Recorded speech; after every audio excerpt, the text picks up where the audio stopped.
Hello everybody, Walters954 here, coming at you with a very special video. I have a surprise guest, Sarah Epting from Technopath, here to give us a little bit of knowledge about nonprofit consulting. Sarah, thanks so much for joining. How are you doing today? I'm doing well. Thanks so much for having me. Cool, yeah. I've seen you a few times in the different user groups and definitely seen you doing exciting things on LinkedIn. So I'm happy that we finally got a chance to reach out and get to connect. Me too, Cool, cool, cool. So, definitely. for everybody that doesn't know, Sarah has, I think, just recently launched a new venture as of, what is it, April 4th, into the consulting game. She's another consulting, somebody reaching out into the consulting world, starting with a new company, Technopath. Can you tell us a little bit about that? Sure. We are an organization or company that helps nonprofits implement and enhance their Salesforce and also trains potential Salesforce administrators to then work on our Salesforce projects as apprentices. So they go through our training program, hopefully pass the certification, and once they do that, they're eligible to apply for our apprenticeship program. Wow, really? So that's like a Mm-hmm. full process of, start to finish, you're learning Salesforce and you're getting experience on some different projects, hopefully passing the admin exam, and then, going through that apprenticeship process. So I think for individuals, that sounds really cool. And Yeah, that's really great that you're starting this process and going through and working on this.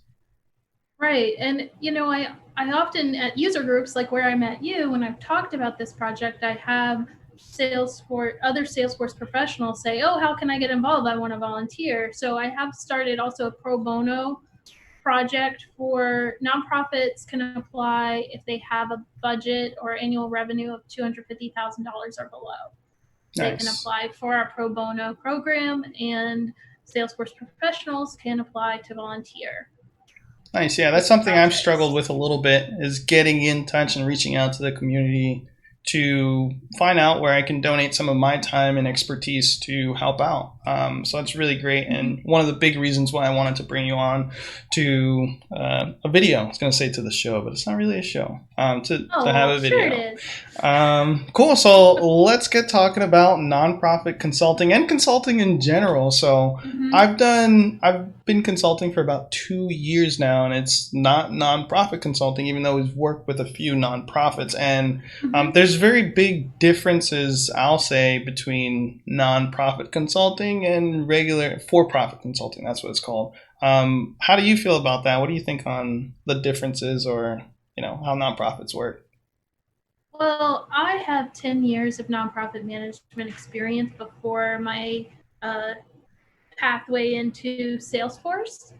And so I have an MBA or MPA in nonprofit management. So when you say the consulting is different for nonprofits and for profits, my mindset is always in the nonprofit realm. So Right. one thing with nonprofits, I guess, that's different from for profits is that they have to be really transparent with everything that they're doing.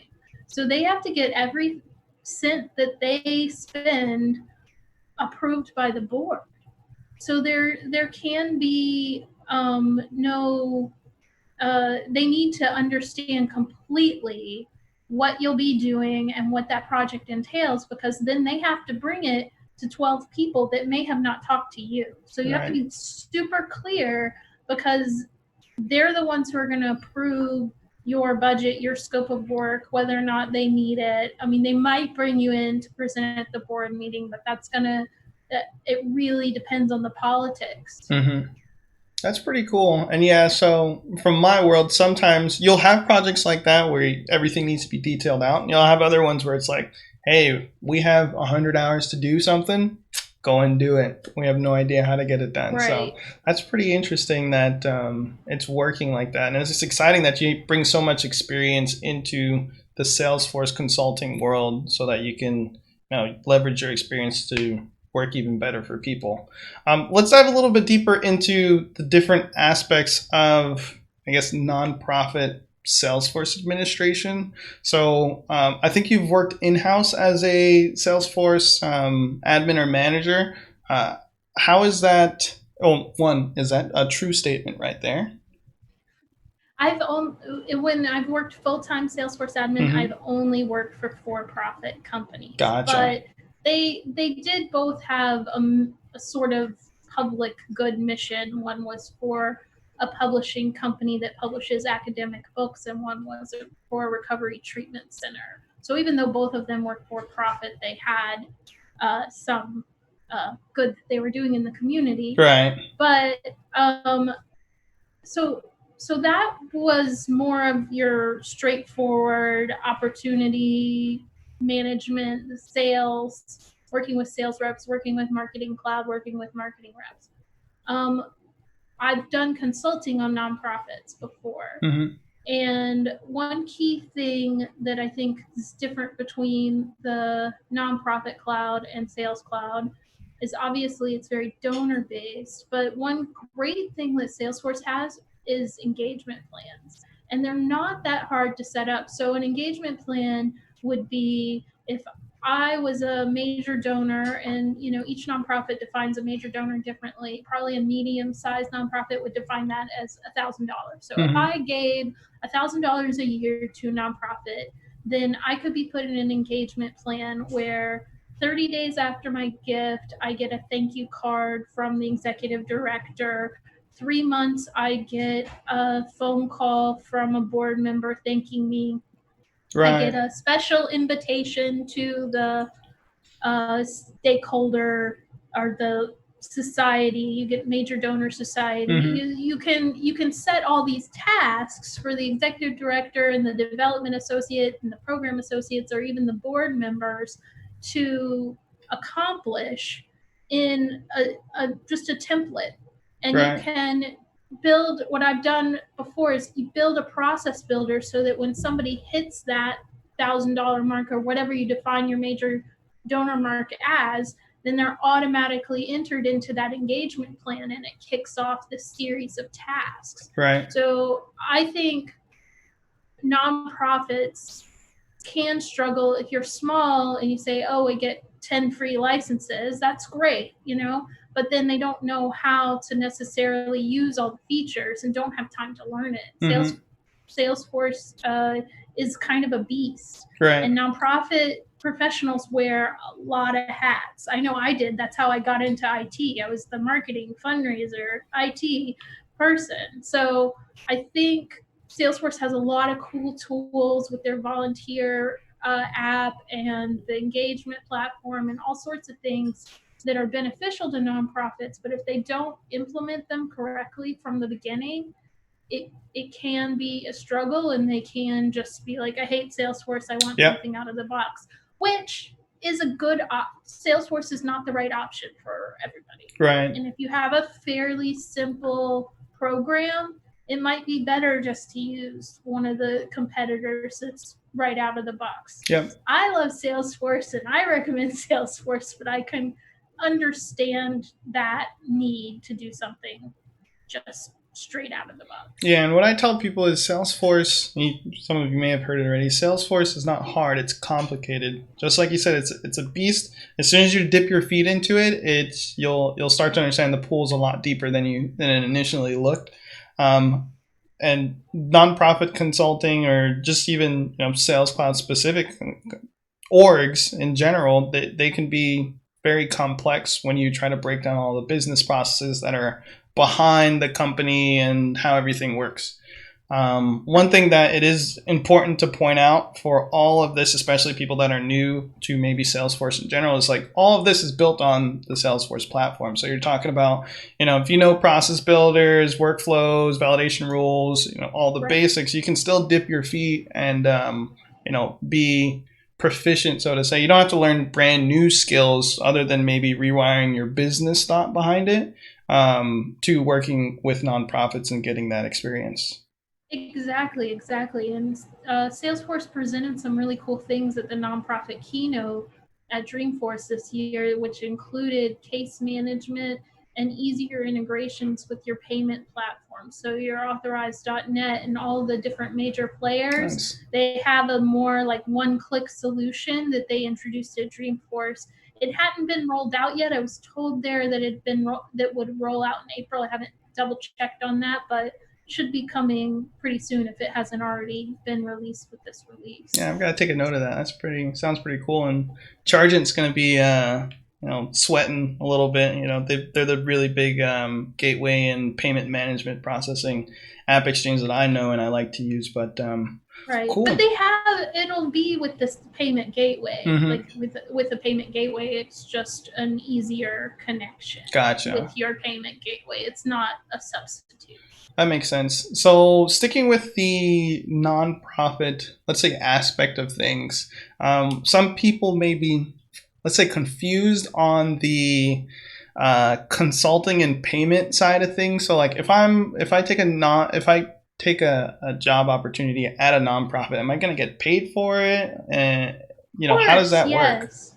Yes. So I mean, obviously, nonprofits try to be as scrappy as possible, or the good ones do, or that's how I believe. I try to be as scrappy as possible when I'm in a leadership position at a nonprofit. So if you can get a really great volunteer who wants to volunteer lots of hours for you in a technical role, that's great. But it's oftentimes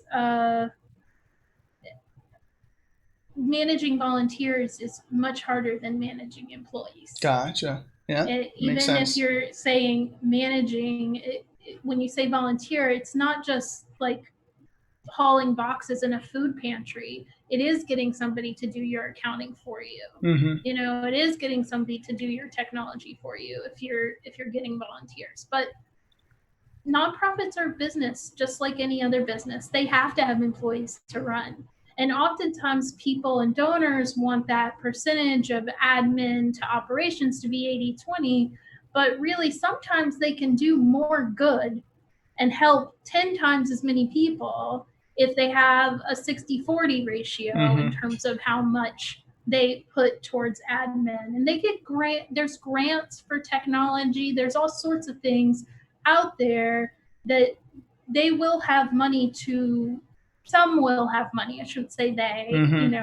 Nonprofits have different budgets, but a medium to large size nonprofit is going to be outsourcing and getting consultants for certain projects because they don't need somebody that specialized full time.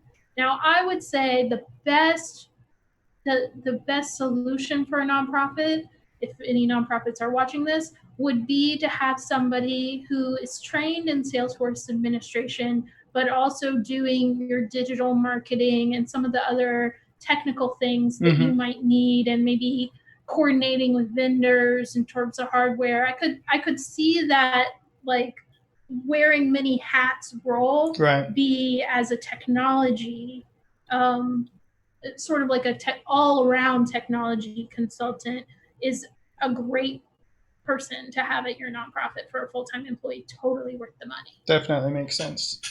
Yeah, it's good to, especially at that type of business where you're kind of constrained with where you're cognizant of every dollar that you're spending. Definitely trying to find a well-rounded IT person who can do Salesforce, who can do other things. It's very important to stretching the dollar and making sure that you're maximizing what you're doing and hopefully giving back to the community.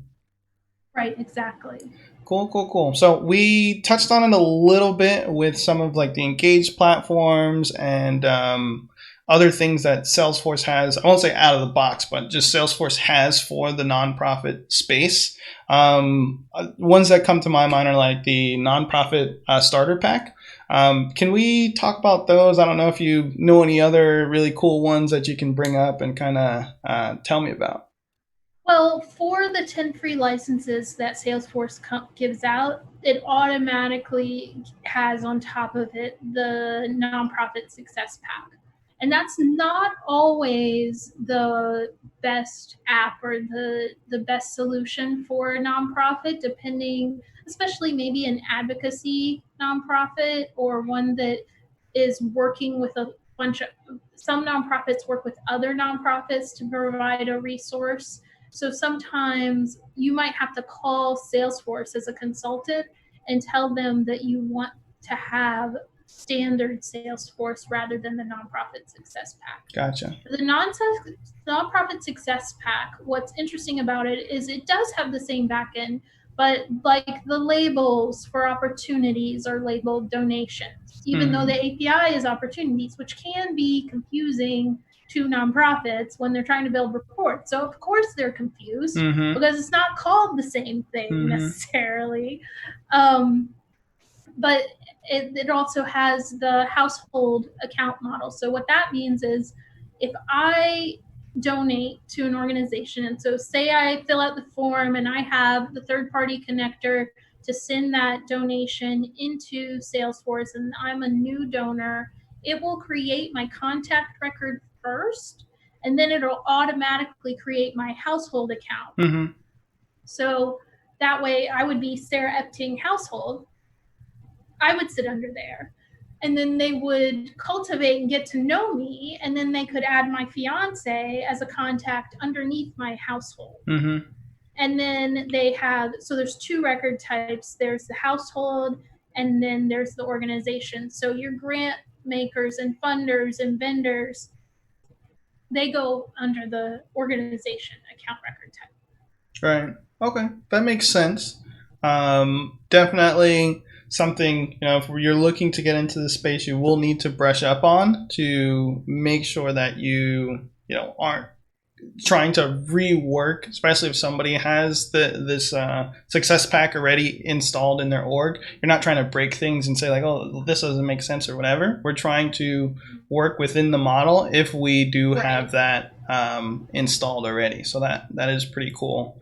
I know Salesforce is rolling out some other things. For me, I am definitely not the nonprofit expert. Like they have education cloud and philanthropy cloud and nonprofit cloud, and I think there was like a new green I'm going to say recycling cloud, but I don't actually know what it is. But Salesforce is definitely rolling out a ton of new and interesting clouds focused specifically on those types of verticals or those types of business models, which is very cool. And if you have background experience, you're trying to get into Salesforce, but let's say you have background experience in education or something like that, it may be a really good avenue to look down, either on the nonprofit space or even in that. I kind of put those all under the same umbrella.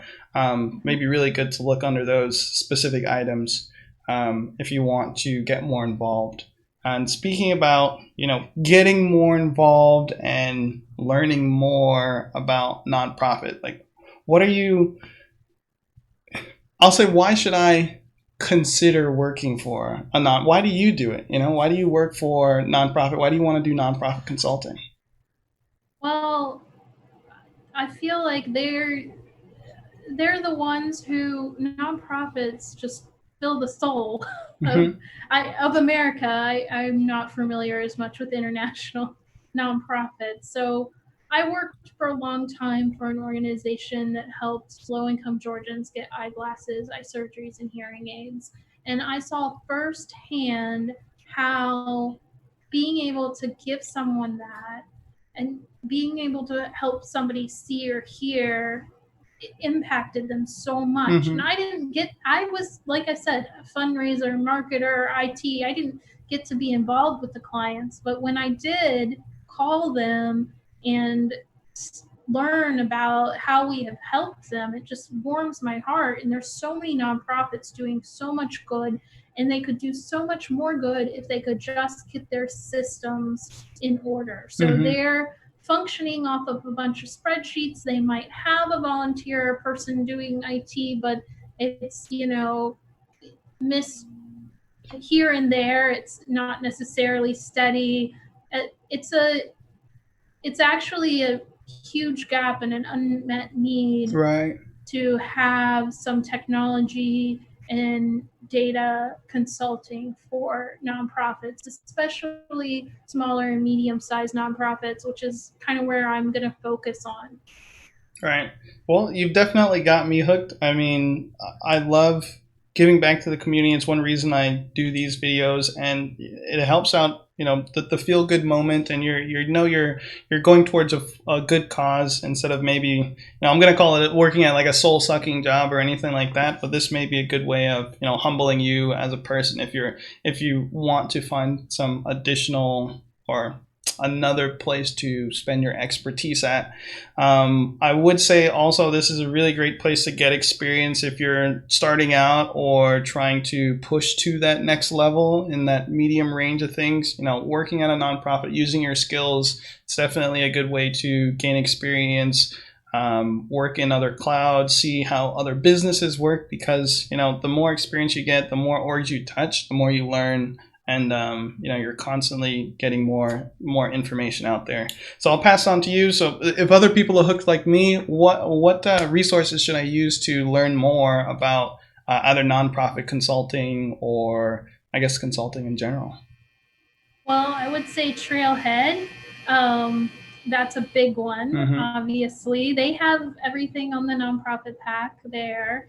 I would say for consulting in general, again, I go to Trailhead all the time and Google things and read articles, and that's really where I get my bread and butter. Nice. And if you're interested in our volunteer program, Technopath.io, if you're already a Salesforce professional, you can sign up there. I already have a pro bono client that I'm working with. It should have a pretty big impact or a pretty cool project, because talk about not being organized. They're a very small nonprofit. They sent out 2 emails and raised $14,000. Wow. So they hadn't been asking, because if you don't ask, people aren't going to give you money. Yep. So setting up those systems into place and a volunteer calendar for them, it's going to be a really cool project. So if you're interested in volunteering, please sign up for that. If you're interested in our training program, stay tuned.